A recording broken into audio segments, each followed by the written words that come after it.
Mag-subscribe bago panoorin ang video. Daghang salamat. Sweaters result January 26, 2024. 2 p.m. result 223. 5 p.m. result 960. 9 p.m. result 402. Shoutout muna tayo. Salamat po mga ma'am-share. Congrats po sa inyong lahat. Ito na po ang best angle para sa January 27, 2024.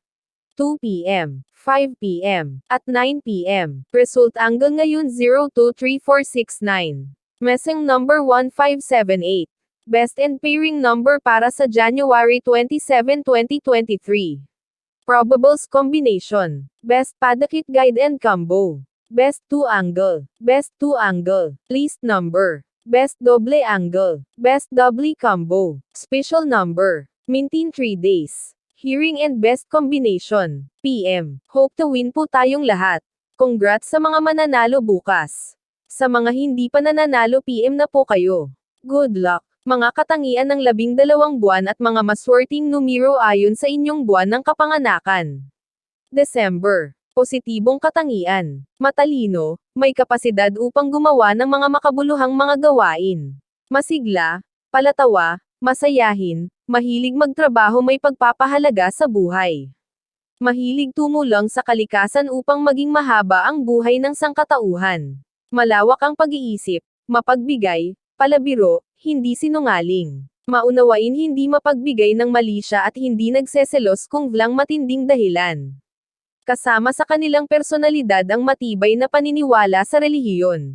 Mahilig mamasyal at maglakbay sa malayang lugar, mahilig sa mga herbal medicine.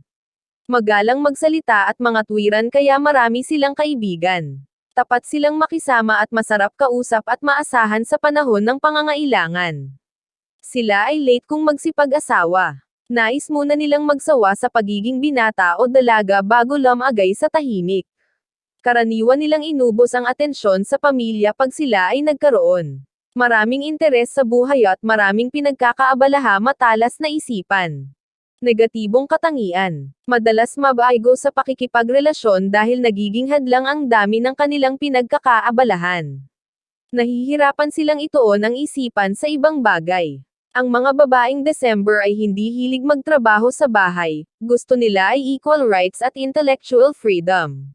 Mabilis silang magdesisyon kung kaya minsan umuusbong ang problema. Madali silang magkasakit dahil sa labis na pagtatrabaho. May tendensya na magpalit ng asawa pag sila ay kasal na. Sa panahon ng kabataan ilang beses silang itinakdang ikasal ngunit hindi natutuloy. Para sa kanilang pag-ibig ay hindi seryosong bagay. Masyadong mayabang, walang limitasyon sa iniimbento nilang kasinungalingan. Mahilig mangako pero wala silang balak na tuparin ito, mahilig manguto at pumuri. Sila nagtipo na mataas lumipad ngunit kung lagapak kung bumagsak. Kapalaran sa pag-ibig. Ang kanilang perfect match ay June. Kaysendorin nila ang lahat ng buwan liban sa March at September. Sa kapwa naman nila December ay naroon ang karagdagang lakas, ngunit hindi ang katatagan. Piliting magsarili agad o bumukod ng bahay upang hindi magkaroon ng hidwaan sa pagitan ninyo at ng mga in-laws. Kapalaran sa negosyo. Maswerte kung mauugnay sa larangan ng sales, marketing, at network businesses.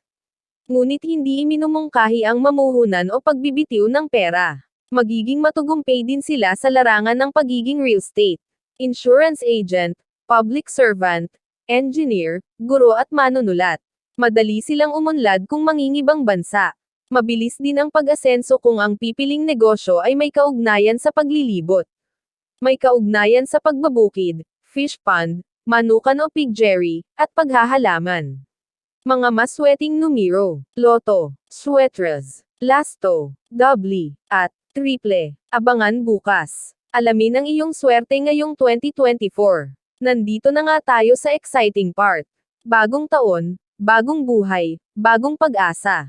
Kaya tingnan natin kung ano nga ba ang mga ganap na posibleng harapin natin this year. Please subscribe my YouTube channel, Kuya Lotto Vlog. Maraming salamat po. God bless. Tuldok.